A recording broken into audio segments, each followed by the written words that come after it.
Hello there everyone and welcome to this workshop on data wrangling with PySpark. My name is Valentine and I'll be your facilitator. In this course, we are going to follow the structure. We'll get started learning about the goals or the objectives of the learning experience. After that, we'll talk about the important concepts that we will get to interact with in relation to data wrangling with PySpark. We'll also talk about why we would want to learn about those concepts. And then after, we'll get into a practice session where we practice or we put into application those concepts using the PySpark library. Then towards the very end, we'll talk about what we would want to undertake after learning about data wrangling techniques with regards to PySpark. So let's get started.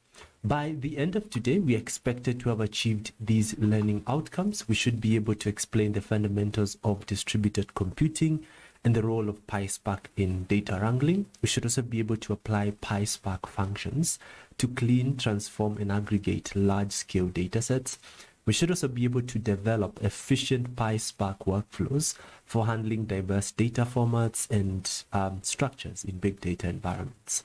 So those are the learning outcomes. So let's get started with the concepts. So what is data wrangling? Data wrangling just is a process that we would perform in order to transform raw data into a more usable kind of data for analysis, whether that's for visualization or maybe for analysis, for creation of reports, or for even machine learning. Data wrangling in some other contexts might be referred to as data manging, data transformation, data pre-processing. So we could perform this particular technique using just simply traditional Python libraries such as pandas. But in cases where we are working with large amounts of data, then we would require to look into tools that are efficient. Tools such as Apache Spark, which generally would allow us to be able to implement what are called distributed techniques or parallel computing techniques when it comes to performing operations that we would want. So for example, the task of data cleaning, if we want maybe to select data from a large data set, Apache Spark would allow us to be able to perform that task much more quickly and efficiently using what are called RDDs, which is a data structure that Apache Spark uses behind the scenes. But now to be able to interact with Apache Spark, we can do so using a Python library called PySpark. And we are able to perform those tasks that we might want to perform in relation to cleaning, in relation to exploring data, etc. In the context of healthcare or in other contexts, this is just an example. This process of data wrangling using PySpark might be crucial because it might help us be able to work with vast amount of data that would be generated from either electronic health records, which are systems that store patients' data, or it could be that we could end up also being able to work efficiently with medical imaging data or patient service data or any other data that comes in bulk. So, and this is just one example. You could also look at it also in the telecommunication industry, where you would have a lot of data collected about mobile phone users or mobile subscribers, and you might want insights about them. So using a tool like PySpark will come in really handy. It helps also the organization save resources and be able to get to the results that they want in a much quicker way. We'll get into the benefits in a few, but generally to use Apache Spark, which is the core technology for data processing, especially for large amounts of data, we would need to use PySpark if we have knowledge of Python. And you could still want to go ahead and just learn about Apache Spark, how to be able to use the tool itself. by default, actually it's written in Java. You would want probably to get an understanding on how to work with Java before you now get to use it. But if you have knowledge, especially data science knowledge, then using PySpark would help. So PySpark generally is a sort of an API. It's a set of functions that allow you to integrate with PySpark. And Python, by the way, has quite a large number of APIs for different data sources. Could also be maybe you wanted to pull data from a different data source aside from PySpark, aside from Apache Spark. It could be aside from maybe not even Apache Spark. Aside from maybe being able to pull data, big data from other data sources, maybe Apache Hadoop. That's most likely where you would pull big data from. Maybe you might also want maybe to pull data from a MongoDB database or another database. So you could be in a position to pull that data that you need in such situations. So yeah, so that's the beauty about Python. It has so many libraries that you can use. In terms of benefits that you get from using PySpark for data wrangling, these are a few. PySpark allows you to work with large data sets and be able to process those data sets across what are called nodes, and you're able to handle lots of big data in the terabytes in an easier way. You're also able to leverage what is called in-memory computing, which would speed up that data processing task that you'd want to undertake. Maybe it's to clean data, handle missing values. Then you can use PySpark for that. With PySpark, you are able to also connect to multiple data formats or data sources, not only just basic CSV files, which probably might be large, but also you could also connect to other types of diverse databases, such as SQL database, MySQL, or Postgres, or SQL Server. You could also be able to connect to big data sources such as Apache Hadoop, which behind the scenes implements the HDFS system. So generally you have the ability to connect to multiple data formats. PySpark also provides robust tools for cleaning, so you will be in a position and you're going to see that you can perform some basic pre-processing tasks. You can also remove duplicate data. You can also be able to check for whether certain data meets some sort of criteria that ensures data, that guarantees data quality, etc. More so, further on, you can also use PySpark, what is called the data frame API and SQL capabilities to perform the operations that you want. So with PySpark, you can create a data frame just the way you would with a pandas data frame, as well as also being able to work with what is SQL. So you can also perform the mentioned operations, data wrangling operations, using SQL, which is still a language that would be supported by PySpark. And also in PySpark, we call that approach, it's actually called Spark SQL, which is something to also get to look at. But it's important generally to have an understanding of these tools, how to work with a tool like PySpark, aside from just the basic pandas library for data manipulation, because in some situations you might be required to use tools or technologies that are able to handle large amounts of data. So the techniques, the data wrangling techniques that we are going to be covering are these ones: importing data, cleaning data, filtering, sorting, grouping, as well as exportation of the data that we're going to be working. These are basic ones. You could always look into maybe how you can apply them in big data sets when you get the opportunity to. So let's get started with the practice work.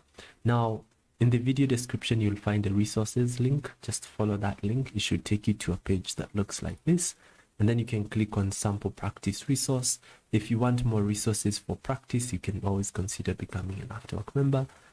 But yeah, let's click on the sample practice resource. It will provide you with just a few resources, well, just a few challenges to go through. But if you want extensive challenges, consider the practice notebook. So getting started, sample with the sample notebook. I'll be using my practice notebook instead of the sample notebook. The practice has more challenges, but yeah, but you can use the sample notebook. It's still the same challenges are the same examples that I'm going to be going through would be the ones that the examples that I'm going to be going through will be the same ones that you'll be having as well.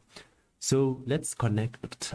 So not even connect. The first thing that you need to do is to go to File, then save a copy in Drive to save a copy of that notebook, and you can be able to make changes and save them and refer to them in the future. So go to File, save a copy in Drive to open a new tab, a new copy in a new tab, then use that copy. You can close down the original one. And feel free to pause the video whenever you feel like we are too fast, or to rewind it just in case you might have missed something. Right, so once you've done that, let's connect our notebook by clicking this icon. So click there. Let me just open mine in playground mode so that I don't make any changes to this copy. Right, but you don't need to open yours in playground mode. Just making a copy is sufficient. So once you've made a copy, click on connect, and then we can get started. So starting off, as it connects, you'll see connected, then check over here. We'll go through the prerequisites, and generally prerequisites just entails installing PySpark, and then later starting just what is called a Spark session. So initially, when you're working with PySpark, it's not provided as one of the core libraries. So we would need to install it. So we would use the package manager pip, then install PySpark, then click on that. Can just run anyway. And then once that is done, okay, it has disconnected. I think my internet is not as good as it is. Let me just wait a second, but just click on install PySpark. Run this code cell and also this code cell, and it should run.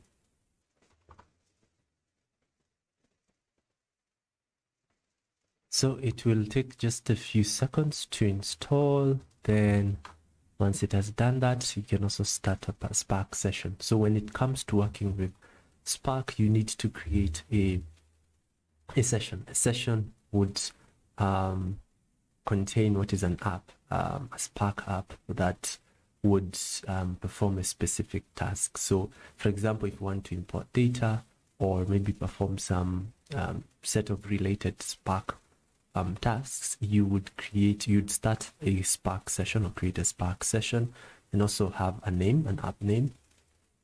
And then what would happen behind the scenes is that Spark session would be allocated some memory, and once you're done with that particular, say, session, you would close it, and that memory would be released and reallocated to other Spark sessions as they would. So we'll get to see how we can do that. So, but for start, we start a Spark session.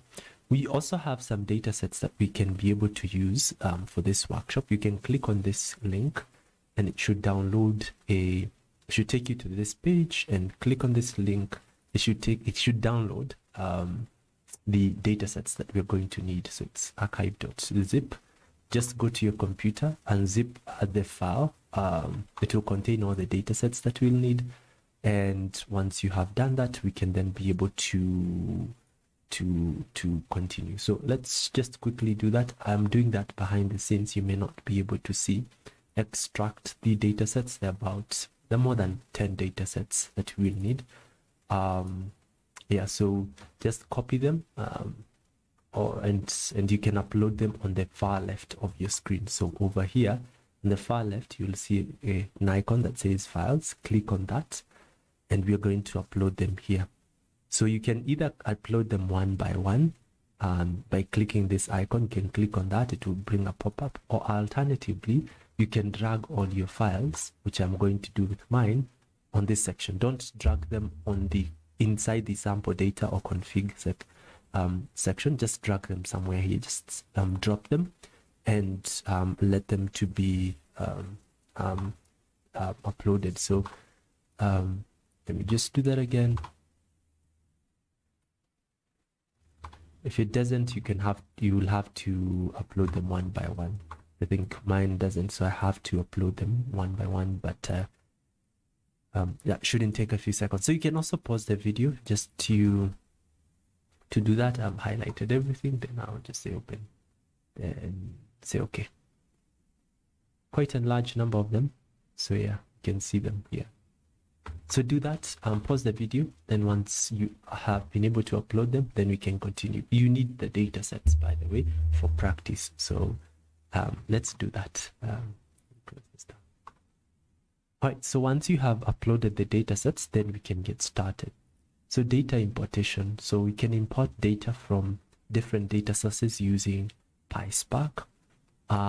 Starting off, we are going to import data set that we had set in this URL. You can also click on this URL, download the file, but it's the same file that you'll find as one of these ones, so there's no need for doing that. So once you have downloaded that file, you create a Spark session using the code that you see here, spark session dot builder.app name. We give that Spark session an app name, and then we create that Spark session using the get or create method or function. Then once we have done that, we use the function spark.read.csv if it's a CSV dataset that we want, and then we reference the name of the file, so which is found here, but you can still be able to connect to a remote data source. For analysis, we want to display the header, so that's what we set here. We say header equals to true, the parameter header. And also infer schema, it will ensure that all the data types that belong to the columns that we're going to be working with are correctly assigned. So that's what will happen. In some other situations, we will not necessarily state this. We might want to just preview the data, but it's important in many cases. And once we have gotten to have defined our the way we want to import our data, what we will do is we will store the output into a df variable, and now our data set which we'll have imported will be what is called a Spark data frame. So data frame is just a tabular structure that contains rows and tables that we can be able to work with. Then we display the records, and then we close the Spark session so that we release the resources, the memory resources, to other maybe applications that will come in after the Spark session application. So here you can also define for the show display records. You can also define the records that you want, maybe 5, etc. But yeah, I think this should do. If you copy this URL and use it here, you won't be able to read it. You have to this is one of the best ways of just doing this, but you can also use Spark with also another tool called requests, but for ease of learning, we just are going to load the data from local data source. So this is a data frame. These are the columns contained within our data set, as well as the first 20 rows for that data set. If we show the parameter and we change it to 5, we will only get 5. So yeah, so that's it. Pause the video, then work on this challenge that comes after. Once you're done, we can continue. Random sampling. Sometimes we might want to select a subset of data points from the data set that we are working with, but now select it using the probability sampling technique, that's random sampling, simple random sampling. And how do we do that? Here we're going to create a Spark session, just as we had mentioned before, then get our data set, then display it, so that we just have an understanding of the structure of our data set. And to be able to get a sample, we might want only to get maybe 10% of the data set as a sample. So we could define that by saying df.sample, then we say 0.1, which is 10%. And we store the outcome in sample df and display it, and close the Spark session. So if you want to rerun again, you won't be able to get the Spark session. If I rerun this, I'll get an error because I need to create the Spark session again, and then run this again, because here we are closing the Spark session. So these are the records that we have that have been randomly selected. Pause the video and then work on the challenge. So we're now going to go into data cleaning techniques, about 6 data cleaning techniques, and get to see what that entails, and get to also practice using PySpark, changing column data types. So sometimes we might want to change a data type for a particular column to another type so that we can perform some pre-processing and avoid just errors that we might end up having if we were to work with the original data type. And the data types for columns normally are the data types are just classifications that we would give to data so that we can be able to perform operations. Could be mathematical operations or concatenation or string operations, etc. So let's first of all load this data set, which we have here. Then this is the data set that we have. To be able to convert maybe a column, maybe price, into integer, but normally price is a float, so you can also do the same thing. We can be able to use the cast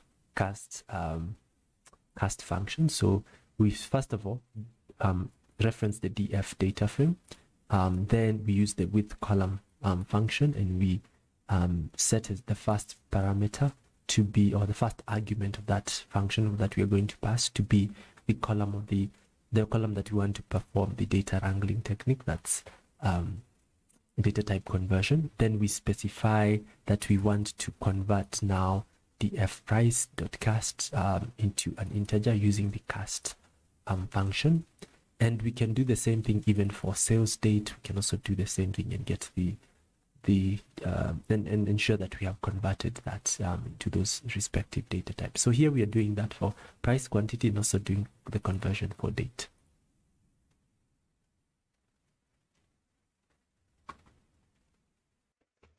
So if we run this, we should be able to perform the operation.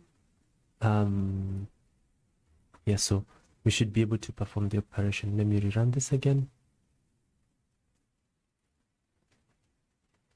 So that operation has happened, but to be able to print out the data types, we can use what is called print schema function, which we should have actually done before here as well. Instead of showing, we can even just say print schema. Do that. So if I rerun this, I should be able to see the data types for those columns. So you can see price has a string data type, and quantity has a string data type, sales date has a string data type. And if I want to perform now those 3 operations, so if I run them, so you can see that price here had string, here it has integer, here we have quantity, integer, and sales date, date. So you can always just play around with that, but print schema, you can always use it to just be able to display the data types for that. All right, pause the video, work on the challenge, and then you can continue. So at times we might also want to select and rename columns, the column names themselves. So let's reload load this data set, and then we can observe the column names that we have, the records, and so the structure. To be able to work with now, this operation for, to be able to perform renaming, so we would first of all need to select the columns that we want. So we want customer ID, last name, first name, and then we can be able to perform conversion. So want to convert customer ID to have customer underscore ID, first name to have an underscore between the 2 words. Same thing with last name and total purchase. Then we display the final result, and we stop the Spark session, and we close the Spark session. So you can see customer ID, first name, and total purchase. And we can use now this data frame for further analysis. Pause the video and then work on the challenge. Adding and dropping columns. At times you might want to add another column or to remove a column. So let's learn how to do that. Here we're also defining our data types. So if you by saying in fast schema, then here we are using the width column. So we select the total price. We create a new total price column that would be as a result of price times 2. So price would be this column times 2, which would be 40 for the first 100 for the first record. And then we drop the phone number column using the drop function, and we display the final result and close the Spark session. So you can see total price as 100, and then phone number. We don't have a phone number column here. Right, pause the video, then work on the challenge. We could also apply a user-defined function to a column, assuming that we have a specific data cleaning task or technique that we would want to perform. So let's learn how to do that. So we're going to load this data set, and we will apply a function, a specific function, that we might have. I will skip this, but this particular bit over here just allows us to be able to perform some conversion. But let's first of all define the function that we want to apply to specific columns. Converts to uppercase function. It will take in some text that we give. So it could be salesperson, it could be category, it could also be product or region. So we might want to convert now product to uppercase. So this is what we would want, assuming that we had also not defined in first schema, by the way. And what we would do is to first of all define that we would want to work with a string data type during this particular operation using the UDF function from SQL.functions module. So we specify it as shown. So UDF then converts to uppercase, which would be a string data type. Then we use the with column function. We pass the column that we want to perform the operation on, and then we apply our technique. So which is our function, a specific function, which is what we have here. So then we display the results, the final result. You can also make this, by the way, this code a bit simpler than what we have, but just for learning purposes, we can go through that process. Pause the video and then work on the challenge. We can also remove duplicate records. So duplicate records just allow us to eliminate rows in our data set, maybe that have identical values. So yeah, so let's load this data set. And then once you've done that, we can drop those duplicates. If the duplicates in terms of definition would be duplicates based on all the values within a column. But you can explore further the drop duplicates function parameters to be able to define. I'm just trying to look at the pop-up which will provide us a documentation to define how you want to define your duplicates. So you could also decide to define duplicates as columns or as records that have name, specific column names, by passing those column names as a list to the drop duplicates column. So for example, if you wanted to define duplicates as records with similar category, you can just pass a list and say category. Yeah, but our focus is just to drop duplicates that have all records that satisfy all the columns. So if a record has a similar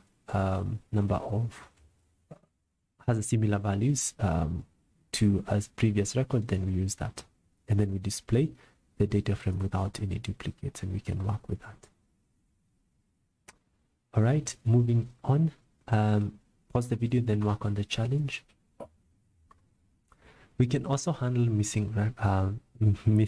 handle records with missing values. We can decide to drop them. This is the easiest technique.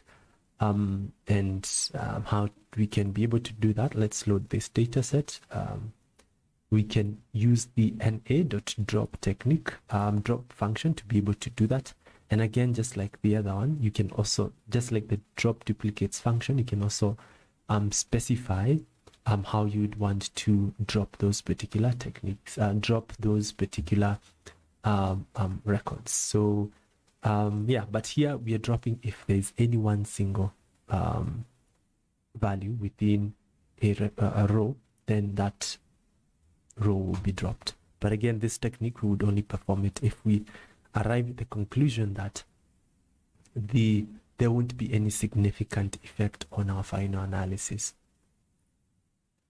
Right, pause the video and then work on the challenge.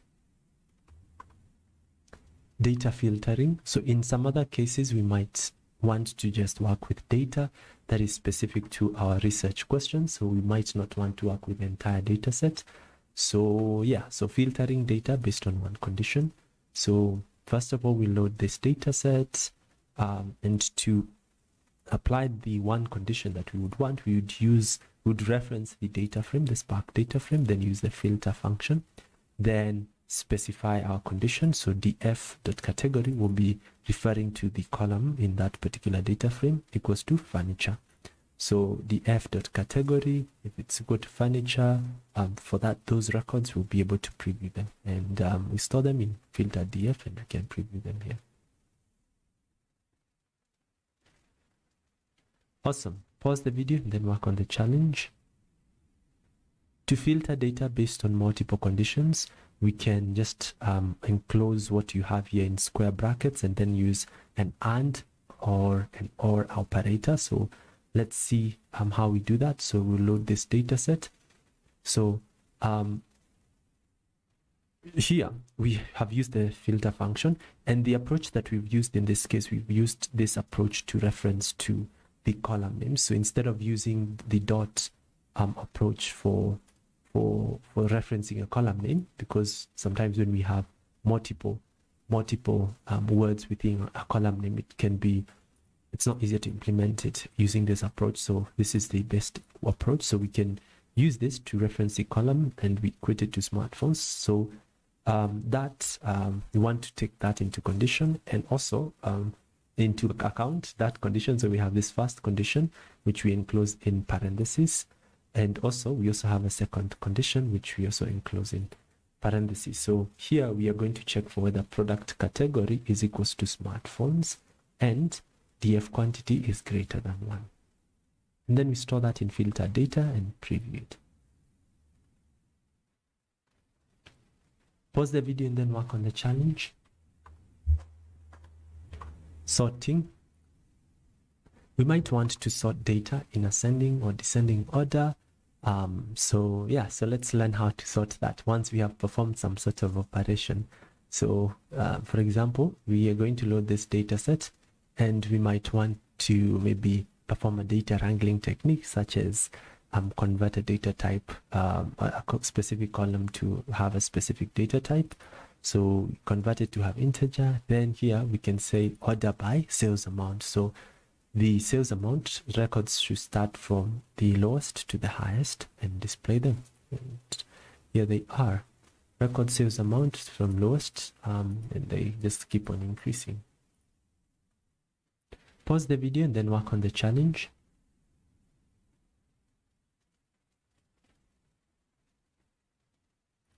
Sorting in descending order.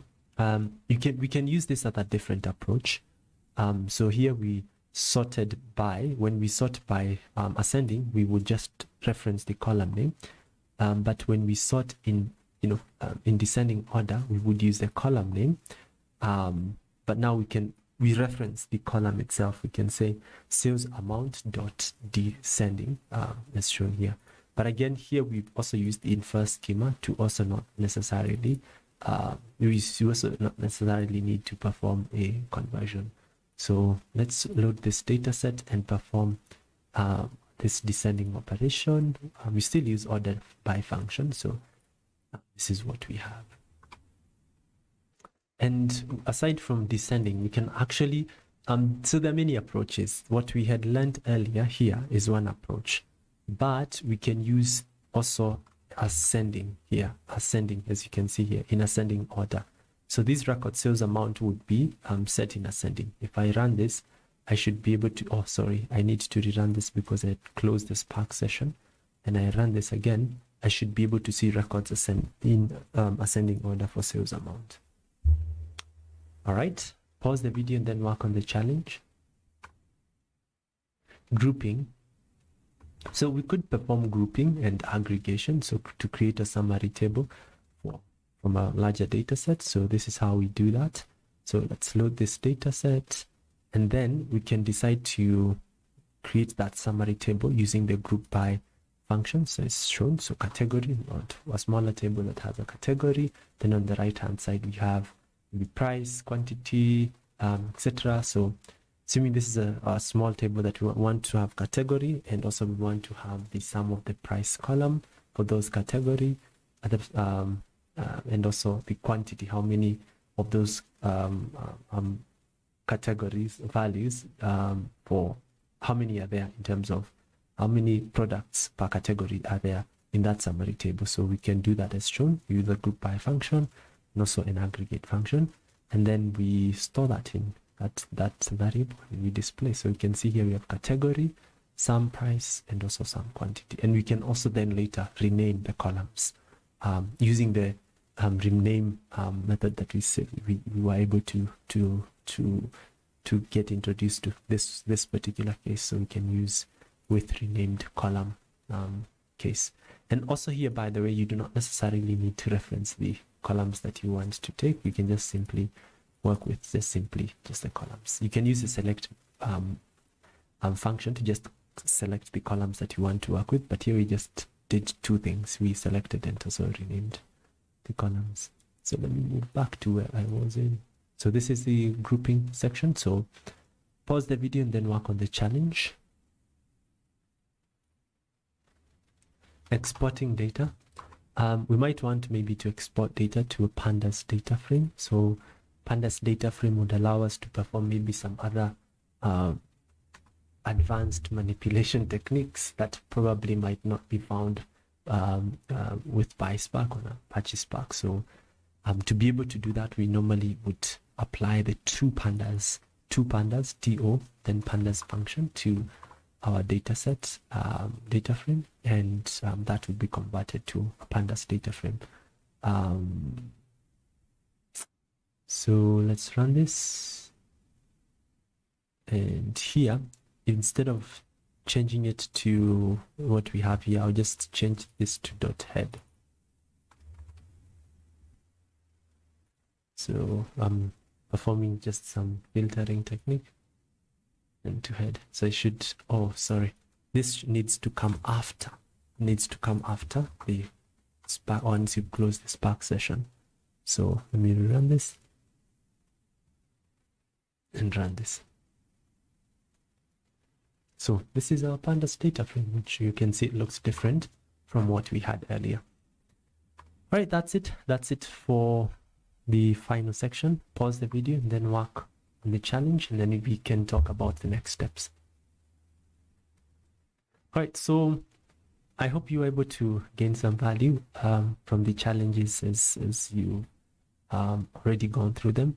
After you've already gone through the challenges and also the examples, the next thing that we would recommend is to work on projects in relation to data wrangling with PySpark, so that you are comfortable. So you can take a few projects that you might have in mind, or even just use just the data sets that we've provided and use that to just wrangle.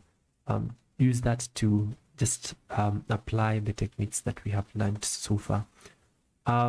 Once you've finished maybe data wrangling with PySpark, you can look into data analysis, how to just perform various data analysis techniques, how you can also be able to perform visualization. We would normally resort to data visualization libraries when it comes to Python. PySpark is it's a data manipulation tool for large data sets. It's not one that we can use for visualization. So I would recommend that you look into visualizing data that you have gotten from PySpark. You can also look into how do you also work with machine learning applications using still data from PySpark. So once you've finished working with PySpark, then how do you use that data for modeling or creation of machine learning models? And that is something that is possible. Right, all the best in your learning journey. That's it with regards to this workshop. If you liked or you loved this learning experience, be sure to give this video a thumbs up. And if you'd want to be informed when we post such future courses or videos, be sure to subscribe, and see you in the next learning experience or in the next course. Bye-bye.